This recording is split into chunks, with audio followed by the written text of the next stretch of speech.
সুপ্রিয় দর্শক শ্রোতা মন্ডলী, আমাদের এই জরুরি লাইভটি আপনারা যে যেখান থেকে দেখছেন এবং পরবর্তীতে যারা দেখবেন সকলকে জানাই আমি আমার প্রাণঢালা অভিনন্দন এবং শুভেচ্ছা। আপনারা সকলে এতক্ষণে অবগত আছেন, বিভিন্ন ভিডিও দেখেছেন যে আমাদের ডাক্তার মোহাম্মদ ইউনুস, যিনি নোবেল লরিয়েট, ওনার বিরুদ্ধেই আইনি নোটিশ দিয়েছেন আমাদের তিনজন অ্যাডভোকেট, আমাদের সৈয়দ মামুন মাহবুব এবং ব্যারিস্টার আশরাফুল ভাই। ওনাদের দুজনকে আজকে আমি আপনাদের সামনে হাজির করেছি যে ওনাদের কাছ থেকে শুনবো আসলে কি হয়েছে, কি কারণে এই উকিল নোটিশ এবং কি হবে ভবিষ্যৎ। তো চলুন সরাসরি ওনাদের কাছে যাই। আসসালামু আলাইকুম মামুন ভাই, আসসালামু আলাইকুম আশরাফ ভাই, আপনারা কেমন আছেন? ওয়ালাইকুম আসসালাম। ওয়ালাইকুম সালাম, ধন্যবাদ আপনাকে। শুভেচ্ছা। আমি আগে প্রথমে একটু মামুন মাহবুব ভাই আপনাকে জানতে চাই, আপনারা আজকে যে সাংবাদিক সম্মেলনটা দেখলাম যে ডাক্তার ইউনুসের বিরুদ্ধে একটা আইনি নোটিশ দিয়েছেন, কারণটা কি, কি আছে ওই আইনি নোটিশে এবং কেন? জি ধন্যবাদ আপনার এই অত্যন্ত চিন্তাধর্মী অনুষ্ঠানে আমাদেরকে যুক্ত করার জন্য।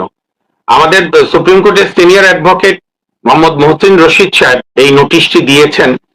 এই নোটিশ দেওয়া হয়েছে সরকারের ক্যাবিনেট সেক্রেটারিকে, স্বরাষ্ট্র সচিব, ফরেন অ্যাফেয়ার্স সচিব, অ্যান্টি কারাপশন কমিশনকে, পুলিশের আইজি সাহেবকে, কমিশনার অফ পুলিশ সাহেব, Dhaka metropolitan police, director general department of immigration, special superintendent of police immigration, officer in charge immigration police Hazrat Shahjalal international airport এবং এয়ারপোর্ট অ্যান্ড ইমিগ্রেশনের স্পেশাল সুপারিনটেন্ডেন্ট অফ পুলিশ। কারণটা হচ্ছে আমরা মনে করি যে ইউনূস সাহেব তার এই 18 মাস তার এই শাসনামলে যতগুলো অন্যায় কাজের সঙ্গে তার সম্পৃক্ততা পাওয়া গেছে তার এবং তার অ্যাডভাইজারি কাউন্সিলে, এইটার জন্য আপনার বর্তমান মাননীয় প্রধানমন্ত্রী জনাব তারেক রহমান জাতির উদ্দেশ্যে তার প্রথম ভাষণে বলেছেন খুব পরিষ্কার করে, আনইকুইভোক্যালি এন্ড ক্যাটেগরিক্যালি, যে দিন শেষে আইনের শাসনই হবে আমার সরকারের শেষ কথা, এবং এতে আমরা আশাবাদী। তো সেই হিসাবে আইনের শাসনের পূর্ব শর্ত হচ্ছে যে কোনো অভিযোগ থাকলে, বিশেষ করে যারা রাষ্ট্র ক্ষমতায় ছিল তাদের বিরুদ্ধে ইনকোয়ারি করা। হাইকোর্টে অলরেডি ব্যারিস্টার আশরাফ সাহেব ওখানে পিটিশনার, ইউনূস সাহেবের বিরুদ্ধে অলরেডি একটা রুল আছে যে কেন তদন্ত কমিটি হবে না। কিন্তু গত কয়েকদিনে এবং আরো কয়েকদিনে আমাদের বিভিন্ন তথ্যানুসন্ধানে আমাদের ক্লায়েন্টই বলবো মিস্টার মহসিন রশিদ সাহেব, উনি যেটা ডিসকভার করেছেন যে ইউনূস সাহেব দায়িত্বভার গ্রহণের পর থেকেই সিরিজ ধরে সংবিধান লঙ্ঘন, যেমন উনি 8 তারিখে ওত নেই, 9 তারিখ সকাল থেকে রাষ্ট্রপতিকে ডিজন করে।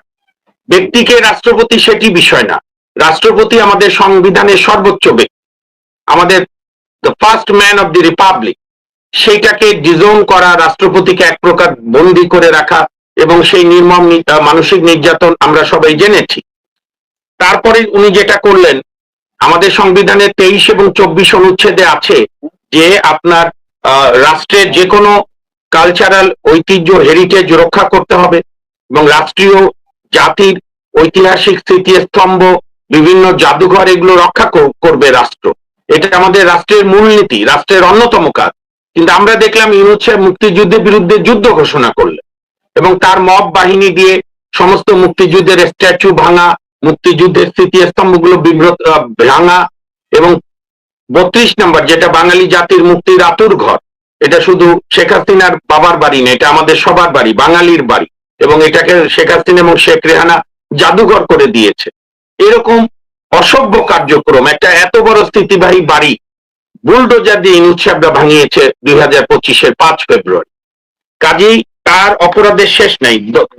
দলীয়করণ, দলবাজি, তার আত্মীয় স্বজন, এটাকে বলতো আপনার এনজিওগ্রাম সরকার, তারপরে আপনার পার্সোনাল যে সুবিধা উনি নিয়েছে, এইটা আনপ্রেসিডেন্টেড, আনহার্ড অফ। আমি এই জন্য আমার ওই প্রেস ব্রিফিং এ আমাদের ক্লায়েন্ট মহসিন রশিদ সাহেবের পক্ষে বলেছি যে জাতির জনক বঙ্গবন্ধু শেখ মুজিবুর রহমান, ইভেন খন্দকার মুস্তাক আহমেদ, শহীদ রাষ্ট্রপতি জিয়াউর রহমান, পল্লী বন্ধু হোসেন মোহাম্মদ এরশাদ, দেশ নেত্রী বেগম খালেদা জিয়া, বঙ্গবন্ধু কন্যা জননেত্রী শেখ হাসিনা, সবাই মিলে বিন্দু মানে একটু একটু যদি সুবিধা আমরা ধরি, সেইটার চেয়ে 3000-5000 গুণ বেশি ইল্লিগাল সুবিধা নিয়েছে ইউনূস সাহেব, যেটা এই নোটিশ যিনি দিয়েছেন ব্যারিস্টার আশরাফ সাহেব আরো ক্লিয়ার করবে। তো মোদ্দা কথায় আমরা চাই এই বর্তমান সরকার এটার ইনকোয়ারি করুক। আর আমরা আজকে যে নোটিশ দিয়েছি মূলত লক্ষ্য যেন সরকার তার ট্রাভেল রেস্ট্রিকশন ইম্পোজ করে, যাতে ইনকোয়ারি শেষ না হওয়ার আগে উনি দেশ ত্যাগ না করতে পারে। এবং এই যে জঙ্গিবাদ, আজকে যে জঙ্গিবাদের আতঙ্ক, এবং অলরেডি নিরাপত্তা পরিষদ থেকে আমাদেরকে সতর্ক করেছে, এই জঙ্গিদেরকে ওনার সরকার এসে জামিন দিয়ে ছেড়ে দিয়েছে, তাদেরকে চারণভূমি করেছে, তাদেরকে লালন পালন করেছে। কাজেই সব মিলে, এবং সবচেয়ে যে বড় ক্ষতি উনি করেছেন, যে মানুষের একটা আস্থা ছিল কেয়ারটেকার বা ইন্টারিম অস্থায়ী সরকার নিয়ে, যেরকম শাহাবুদ্দিন সাহেবের সরকার, হাবিবুর রহমান শেলী সরকার, লতিফুর রহমানের সরকার, ইভেন 111 ও হাজার যাই করুক, ভোটটা তারা সুষ্ঠু করেছে, ইউনূস সাহেব কোনোটাই করেন। কাজে এই ধরনের এহেন ব্যক্তি, যিনি একটা ভদ্রতার মুখোশ ধরে কিন্তু জাতিকে যেভাবে ধাবিত করেছে, মবক্রেসি চাপিয়ে দিয়েছে, একটা প্রজন্মকে নষ্ট করার চেষ্টা করেছে, সেই কারণে, এবং তার নৈতিক স্খলন হয়েছে, সাংবিধানিক অপরাধ হয়েছে, ফিনান্সিয়াল অপরাধ আছে। আমরা বলছি না যে এগুলো সবই সবই বিনা তদন্তে করতে হবে, তদন্ত চাই, এবং আমরা দৃঢ় বিশ্বাস করি তদন্ত হলে সবগুলো প্রমাণ হবে, তারপরে আইনের গতিতে চলবে। ধন্যবাদ। ধন্যবাদ। ব্যারিস্টার আশরাফুল ভাই, আপনি তো সম্ভবত পিটিশনে সিগনেচারকারী। আমার যে প্রশ্নটা, আপনারা যে এই পিটিশনটা সিগনেচার করেছেন বা জমা দিয়েছেন, আপনার কাছে কি মনে হয় যে কোর্ট কি সঠিক সিদ্ধান্তের দিকে যাবে, নাকি গড্ডালিকা প্রবাহে গা ভাসিয়ে দিবে আদালত? আচ্ছা, প্রথমে আপনাকে আইনগত বিষয়টা ক্লিয়ার করি। আমি এখানে সেফ একজন আইনজীবী, সৈয়দ মামুন সাহেবও একই রকম। আমাদের যে ক্লায়েন্ট, উনি হচ্ছেন সুপ্রিম কোর্টের সিনিয়র আইনজীবী এই মহসিন রশিদ সাহেব। উনি উইশ করেছেন যে এই যে ডক্টর ইউনূস সাহেব এই যে 18 মাস ইন্টারিম গভর্নমেন্টের ক্ষমতায় ছিলেন, এই 18 মাসের মামুন সাহেবের পরবর্তী কথাগুলো বলছি, কারণ উনি অনেকগুলো ইনফরমেশন আমাদেরকে দিয়েছেন, এবং as a citizen of the country, concern citizen of the country, সচেতন নাগরিক হিসাবে উনি মনে করেন যে ডক্টর ইউনূস সাহেব এই 18 মাসের যে অপরাধগুলো করেছেন, উনি যে কোনো মুহূর্তে এই দেশ থেকে ত্যাগ করে আর দেশে উনি ফিরবেন না। অতএব দেশের স্বার্থে, জাতির স্বার্থে, ওই ইনভেস্টিগেশনের স্বার্থে উনাকে দেশের মধ্যে রাখা উচিত। সেই হিসাবে উনি আমাদেরকে ইনস্ট্রাক্ট করেছেন। আমরা লিগ্যাল নোটিশ দিয়েছি, কারণ মহামান্য হাইকোর্টের রিট পিটিশন দায়ের করতে গেলে আমাদেরকে যথাযথ কর্তৃপক্ষকে অবগত করতে হয় যে তারা এই বিষয়ে কি ব্যবস্থা নিয়েছেন। অর্থাৎ আপনার কোশ্চেনটার মূলত ভাবার্থ হচ্ছে যে আগে আমরা অথরিটিকে জানিয়েছি, অথরিটি যখন কোনো কিছু করবেন না তখন আমরা আদালতের কাছে আসব। আদালত হচ্ছে সকলের জন্য সার্বজনীন, ন্যায় বিচারের স্বার্থে। এখন যে বিষয়টা হচ্ছে যে আপনাকে একটা জিনিস বলি, যে দেশের স্বার্থে যে কোনো বিষয়ে আমরা সমস্ত বিতর্কের ঊর্ধ্বে চলে আসবো। এখানে আমাদের কারো কোনো শত্রুতা এবং কারো কাছে কোনো আমাদের কোনো বৈষম্য নাই। যেমন আপনি সাংবাদিক ইলিয়াস বঙ্গবন্ধু খুনিকে মিডিয়াতে নিয়ে আসছিল একটা বিতর্কিত বিষয়, কারণ 75 আগস্ট, আজকে হলো 16 আগস্ট, বঙ্গবন্ধু সপরিবারে যারা হত্যা করেছে হত্যাকারীকে নিয়ে আসছে। কিন্তু বাংলাদেশের স্বার্থ হলে তার সাথেও আমাদের সুরে সুর মিলিয়ে কথা বলতে হবে। কয়েকদিন আগে উনি একটা ভিডিও ছেড়েছেন, যেখানে ওনারা বলেছেন যে ডক্টর ইউনূস সাহেবকে ওনারা বাংলাদেশে এমপ্লয়েড করেছিলেন, যে বাংলাদেশে যাতে একটা সুন্দর ভবিষ্যৎ হয়। সেখানে ওনার কথা মতো যে এ যাবৎ তার চেয়ে বেশি রাষ্ট্রীয় সম্পদকে কেউ মিসইউজ করে না।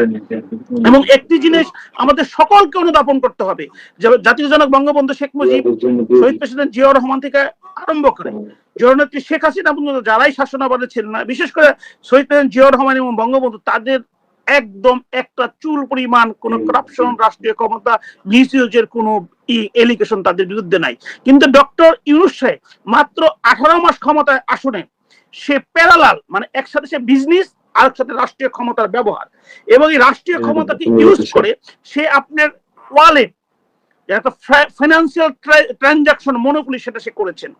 আপনার গ্রামীণ এমপ্লয়মেন্ট সার্ভিস নামে সে আদম ব্যাপারে লাইসেন্স নিয়েছেন, সে 700 কোটি টাকা মাফ করে নিয়েছেন, এবং ইন্টারিম গভর্নমেন্ট হওয়ার আগে কন্ডিশনালি সে তার মামলাগুলো, সমস্ত মামলাগুলো সে খারিজ করে নিয়েছেন। আর সে দেশ থেকে বারবার বিদেশ গিয়েছেন, এবং এত বেশি গিয়েছেন যে সমস্ত রাষ্ট্রপতিদের যদি একত্রিত করেন এই 18 মাসে তার চেয়ে বেশি কোনোদিন কেউ যায়নি। কিন্তু সে যে অনুভূতি নিয়ে বাংলাদেশে এসেছিলেন, আপনারা দেখেছেন সে ক্ষমতার পরে সে ফিলিস্তিনের জন্য সমস্ত মানুষকে অর্গানাইজ করেছিল ঢাকা শহরে, যাতে বিএনপিকে বিট দেওয়া যায়। কিন্তু এই ভদ্রলোক একদিনের জন্য এই আমাদের পবিত্র মক্কা নগরী হজ করার জন্য যাননি। তো বাংলাদেশকে, বাংলাদেশের মানুষকে বোকা বানিয়ে ইতিপূর্বে তো সে নিয়েছিনি, এই 18 মাসে একসাথে প্রাইভেট বিজনেস এবং রাষ্ট্রীয় ক্ষমতাকে মিসইউজ করেছেন, যেটার জন্য তার ইনভেস্টিগেশন হওয়া দরকার। সবচেয়ে বড় বিষয় হলো যে আজকে 900-র অধিক আমার আপনার সন্তানরা মারা গিয়েছেন, ইনফ্যান্ট। এখন আজ থেকে বাংলাদেশ 20 বছর আগের বাংলাদেশ আর এখনকার বাংলাদেশ কিন্তু এক নয়। একটি ছেলে হোক মেয়ে হোক, দুটি সন্তান যথেষ্ট। সেখানে সেই দুটি সন্তান যথেষ্ট কিন্তু সকলেই ধারণ করেছেন, এবং অনেকেরই সন্তান হয় না। 10-15 বছর তপস্যা করে, কষ্ট করে, বিভিন্ন টাকা পয়সা খরচ করে হয়তো একটা সন্তানের মুখ দেখেছেন। কিন্তু এই যে শহীদ প্রেসিডেন্ট জিয়াউর রহমানের আমল থেকে এই যে আপনার এই যে ভ্যাকসিনেশন যেটা দেওয়া হয়েছিল, সেটা জননেত্রী শেখ হাসিনার আমলে 100% সেটা অ্যাকুরেট হয়েছিল, এবং আমাদের শিশু মৃত্যু 0-তে নেমে এসেছিল। কিন্তু শুরুই থেকে বললাম যে রাষ্ট্রীয় ক্ষমতা এবং তার ব্যক্তিগত বিজনেস দুটাকে সমান্তরাল করার জন্য ওইটাও সে বন্ধ করে দিয়েছিল, যেখানে ইউনিসেফ বারবার তাকে রিকোয়েস্ট করেছে। যে কারণে আজকে 900-র অধিক রাষ্ট্রীয়ভাবে আমাদের শিশু হত্যাকারী হিসাবে ইউনুসের একদিন আন্তর্জাতিক এই ক্রাইম ট্রাইব্যুনাল তার বিচার হবে, সে সেটা করে নাই। তো এই সমস্ত কিছুকে কেন্দ্র করে তার আমরা এই থেকে ইউ পর্যন্ত পয়েন্ট বেসিস যে এই অপরাধগুলোর সাথে জড়িত এবং আরো অপরাধ আছে, কেন এগুলো ইনভেস্টিগেশন হবে না, এবং এই ইনভেস্টিগেশনের স্বার্থে, দেশের স্বার্থে আপনি আমি সকলে দেশের নাগরিক, তার বাংলাদেশে থাকা জরুরি।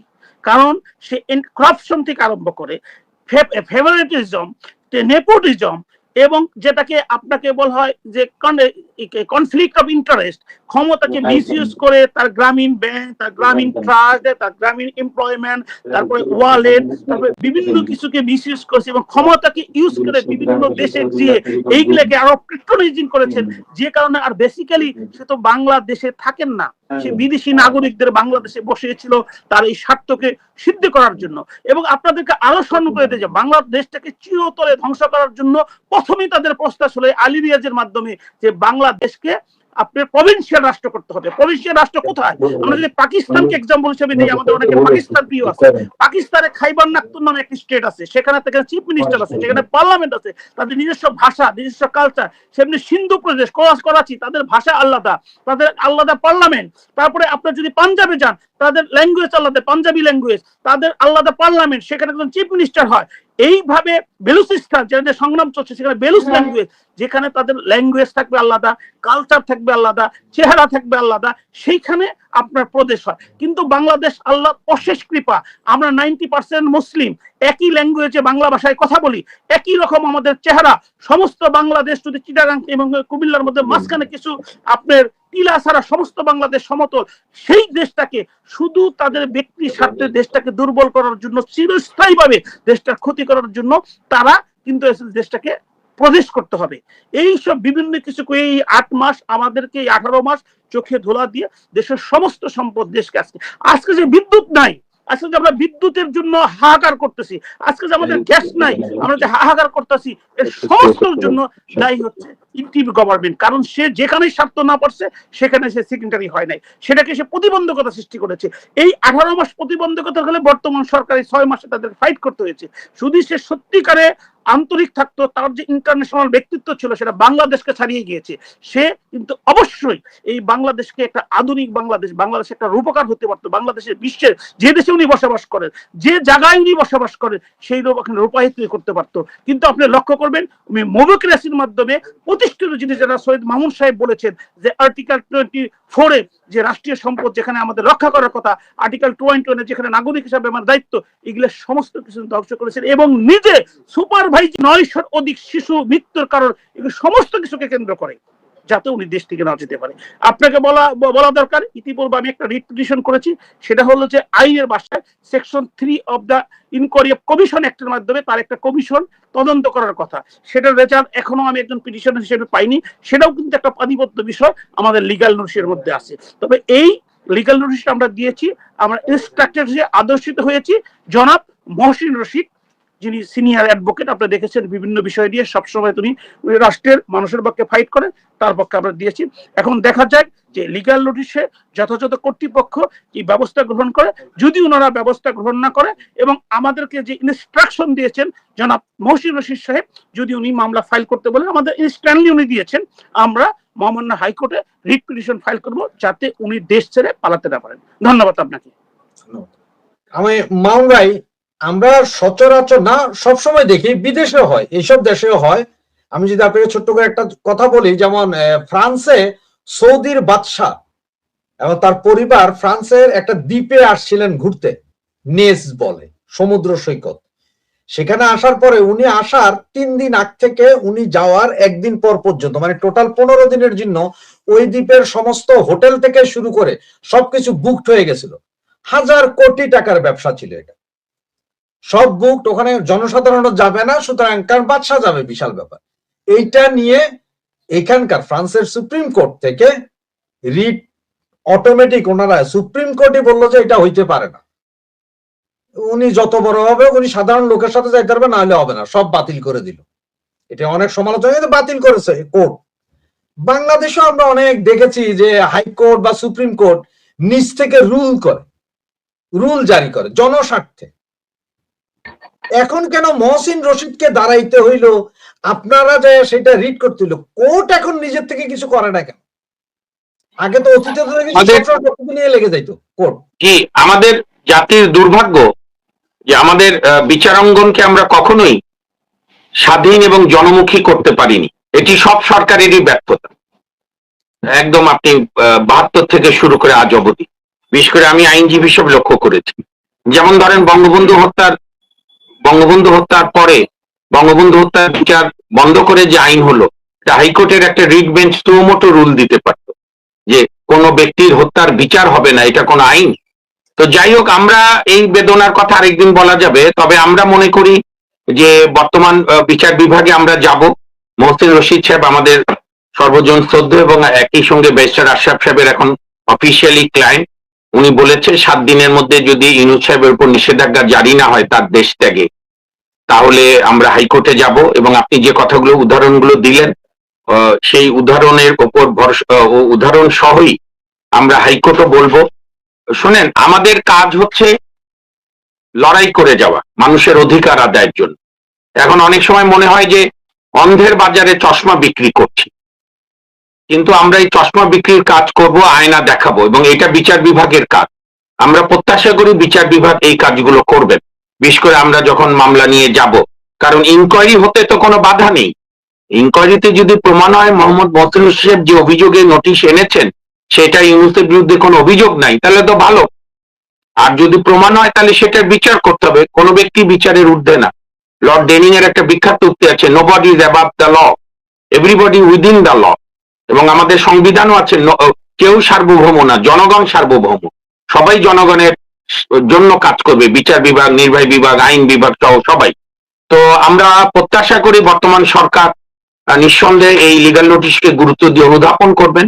আর যদি ওনারা আগামী 7 দিনের মধ্যে ইউনূস সাহেবের দেশ ত্যাগের ব্যাপারে কোনো নিষেধাজ্ঞা না দেন, তাহলে মহসিন সাহেব যেভাবে বলেছেন আমরা হাইকোর্টে রিট পিটিশন করব, এবং let's hope for the best.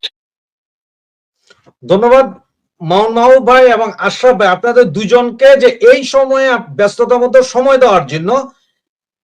গভর্নমেন্টের বিরুদ্ধে এখন পর্যন্ত কেউ আসলে সেভাবে নামে নাই, তবে আপনারা দুজন এবং মহসিন রশিদ স্যার যেভাবে আইন নিয়ে লড়ছেন ওনার বিরুদ্ধে, আমরা আপনাদের শুভকামনা করি এবং এটাও কামনা করি যাতে কেউ আবার আপনাদের মব করতে না যায়, কারণ আমরা তো মবের রাজ্যে বাস করি। ইউনূসের বিরুদ্ধে কথা বললে তো মব হবে। এই ব্যাপারে রাশেদ ভাই একটু বলি আপনাকে, সরি আমি দেখলাম যে কথাটা বলা দরকার।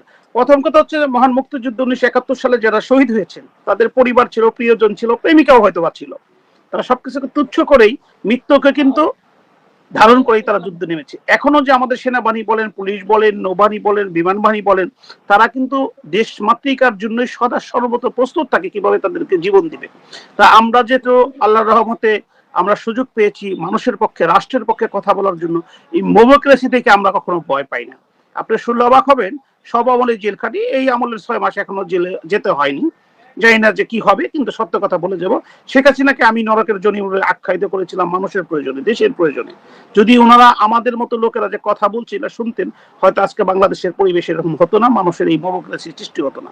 যে কথাটা না বললেই চলে না, আপনার আমাদের সমাজ কল্যাণ মন্ত্রণালয় থেকে গ্রামীণ কাস্টের নামে উনি সমস্ত নিয়মকে তুচ্ছ চাচ্ছিল। আমি ডক্টর ইউনূস সাহেবের কথা বলছি, যেটা মানুষের একদম অ্যাপারেন্টলি 700 কোটি টাকা উনি গ্রামীণ ট্রাস্ট নামে তফসিল করেছেন। তারপরে আপনারা দেখেছেন যে বাংলাদেশ সরকার নাগরিক, আমি দেশের নাগরিক, আপনি দেশের নাগরিক, গ্রামীণ ব্যাংক সেইখানে 25% শেয়ার থেকে রাষ্ট্রের শেয়ার উনি 10% করেছেন। ফরগেট অ্যাবাউট এভরিথিং, আপনি কোশ্চেন করেছিলেন, আমি লক্ষ্য করেছি কোর্টের এখানে সুমোটো সব দায়িত্ব কোর্টের না, আপনি নাগরিক না, আপনার যদি নাগরিক সচেতন হন, কোর্ট তো ন্যায় বিচারের জন্য বসে আছে, সব ব্যাপারে তো কোর্ট তো অ্যাডমিনিস্ট্রেটিভ পাওয়ার করতে পারে না, কিন্তু আপনি নাগরিক হিসাবে আমাকে তো এগুলো কথাগুলোকে তুলে ধরতে হবে। আমি জনাব ইলিয়াস সাহেবকে ধন্যবাদ জানাই, কৃতজ্ঞতা জানাই, উনি রাইট টাইমে যে কোনো ভাবে রাইট কথা বলেছেন, যে ডক্টর ইউনূস যেভাবে 18 মাসে যেভাবে রাষ্ট্রকে লুটপাট করেছেন এবং সমান্তরাল ভাবে একদিকে রাষ্ট্র পরিচালনার নামে বিজনেস করেছেন, ওনার অবশ্যই বিচার হওয়া উচিত। এখন আমরা নোটিশ দিয়েছি, ওনারা যদি নোটিশ আমলে না নেয়, হয়তো আমি ডেমোক্রেসিতে মারা যেতে পারি, আমি হয়তো কোনো সাক্ষাৎকার দিতে না, কিন্তু বাংলাদেশের মানুষ এই সব অথরিটিকে একদিন বিচারের সম্মুখীন করবেন। যে ব্যারিস্টার আশরাফ সৈয়দ মামুনুর, এই মহসিন রশিদ সাহেবরা, ওনারা লিগাল নোটিশ দিয়ে তথ্য উপাত্ত উপস্থাপন করে আপনাদের লিগাল নোটিশ দিয়েছে, তবু দেশের সম্পদ যারা লুটপাট করেছে, বিদেশ নিয়েছে, তাদের কিছু বললেন না।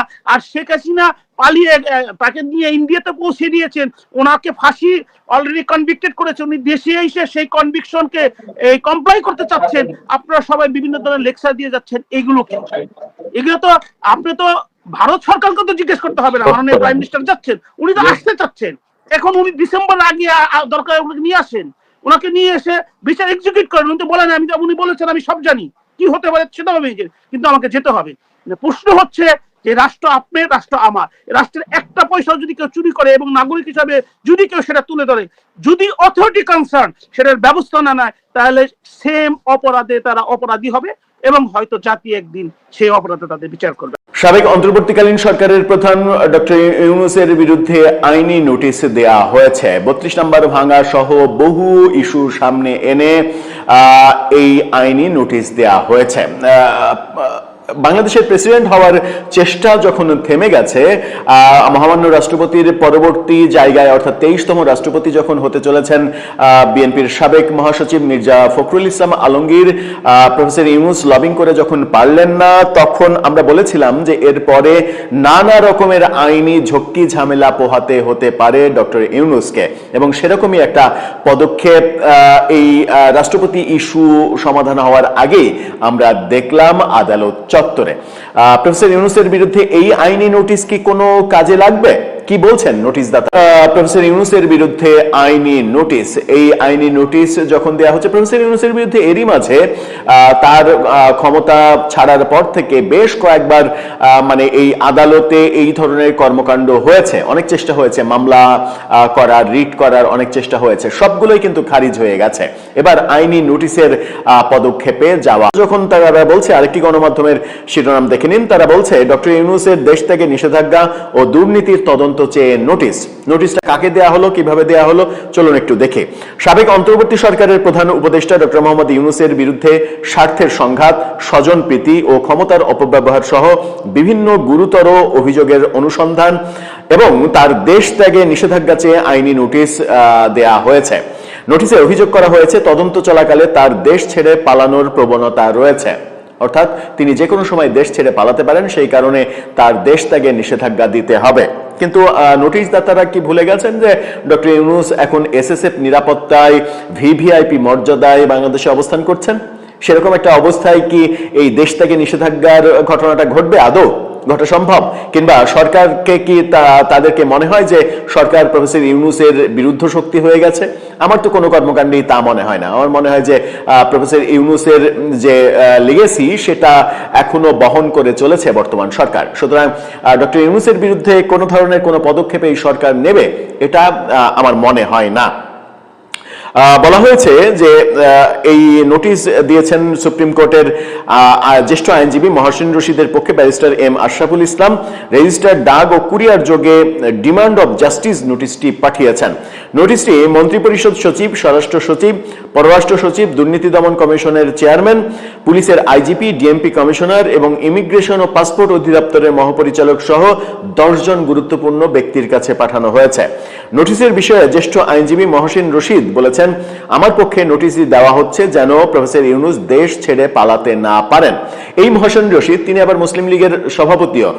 তাকে প্রফেসর ইউনূসের সময়কাল থেকেই ইউনূস বিরোধী বক্তব্য দিয়ে আসতে আমরা দেখছি এবং তার শাসনকাল শেষ হওয়ার পরে আরো তীব্র হয়েছে তার বক্তব্য এবং ডক্টর ইউনূসের নানা অপরাধ, স্বার্থের সংঘাত নিয়ে অনেক কথা বলছেন তিনি নিয়মিত টেলিভিশন কিংবা অনলাইন বিভিন্ন প্ল্যাটফর্মে।